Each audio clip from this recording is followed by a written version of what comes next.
শ্রোতা বন্ধুরা নমস্কার। আজকের বিষয় হোলি সম্পর্কিত।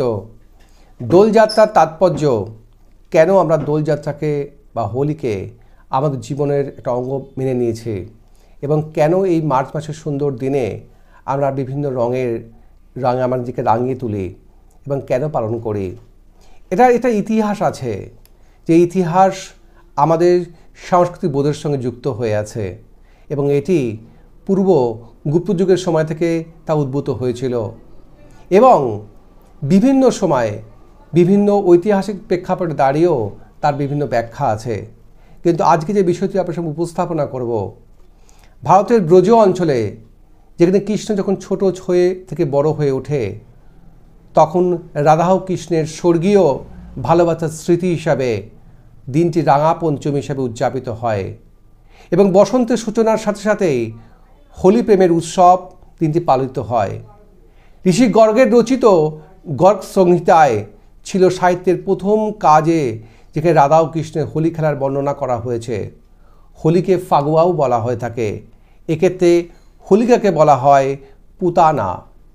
কৃষ্ণের মামা রাজা কংস তার শিশু ভাগ্নেকে কৃষ্ণকে নিয়ে জীবনের জন্য সংকট বলে মনে করে এবং কংস রাক্ষসী পুতনাকে নারীর বেশে কৃষ্ণকে হত্যা করতে পাঠায় এবং সেখানে পুতনা রাক্ষসীকে স্তন দান করতে গিয়ে বিষ প্রয়োগ করে কৃষ্ণকে হত্যা করবে।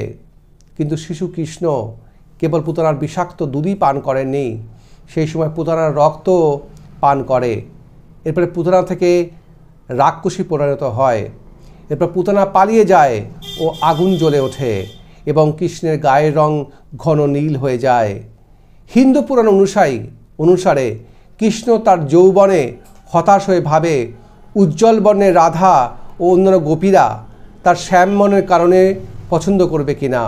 এতে কৃষ্ণের মা এবং কৃষ্ণের হতাশায় ক্লান্ত হয়ে যায় এবং বলেন রাধার কাছে গিয়ে সে তার রাধার মুখমণ্ডলকে যে কোনো রং দিয়ে রাঙিয়ে দিতে এবং কৃষ্ণ তাই করেন।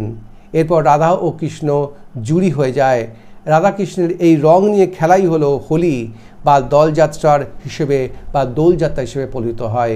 আজকে আমরা মার্চ মাসের এই সুন্দর দিনটিকে আমরা হোলি বা দোলযাত্রা হিসেবে পালন করে থাকি এবং দীপাবলির পরে এটি আমাদের জাতির দ্বিতীয় বৃহত্তম উৎসব হিসেবে পালন করা হয়।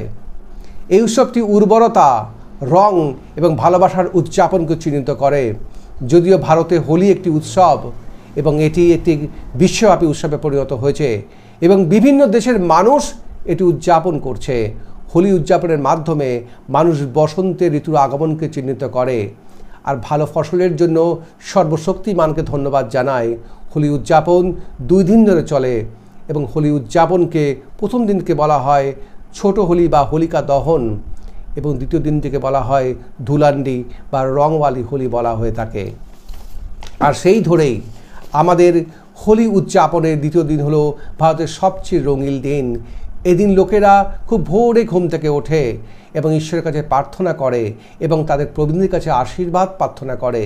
এই সমস্ত অনুষ্ঠানের পরে তারা রং নিয়ে খেলার জন্য সাদা পোশাক পরে এবং বয়স সমস্ত নির্বিশেষে আবাল বৃদ্ধ বনিতা এই সুন্দর দিনটিকে বিভিন্ন রঙে নিজেদেরকে রাঙিয়ে তোলে এবং লোকেরা একের ওপরের উপর বিভিন্ন সময় রঙের প্রলেপ দেয় এবং রঙের প্রলেপ দেওয়ার পরে রঙের জল ছিটিয়ে তাদেরকে আকৃষ্ট করে, তাদেরকে রাঙিয়ে দেয় এবং এই ফলে তাদের মধ্যে দিয়ে পরিবারের মধ্যে, বন্ধুদের মধ্যে সৌহার্দ্যের বন্ধন গড়ে ওঠে। হোলি উৎসব মানুষকে ঐক্যবদ্ধ করে, জাতির প্রতি সম্প্রীতির বার্তা বয়ে নিয়ে আসে এবং এটা ভালোবাসা ও আনন্দ ছড়িয়ে দেয়। এটি এমন একটি দিন যখন মানুষ তার জীবনের সমস্ত অসুবিধা ভুলে যায়, জীবনকে পুনর্জীবিত করেন। আপনি আপনার জীবনকে পুনর্জীবিত করুন। আপনার জীবনের ওই 5টি রং লাল, সাদা, হলুদ, নীল রং দিয়ে আপনার জীবনকে ভরিয়ে তুলুন। আপনার জীবনে পুনর্জীবিত করুন, আপনার জীবন উৎসাহিত করুন, আপনার জীবনে নতুন রঙে নিজেকে ধাবিত করুন, জীবন গতিশীল করুন। ভালো থাকবেন। অবশ্যই আমার ড্রিম অ্যাচিভার এইচপিএস গ্রুপ চ্যানেলটিকে সাবস্ক্রাইব করবেন, লাইক করবেন এবং শেয়ার করবেন এবং ডান দিকে তার বেল আইকনে প্রেস করবেন। Thank you very much.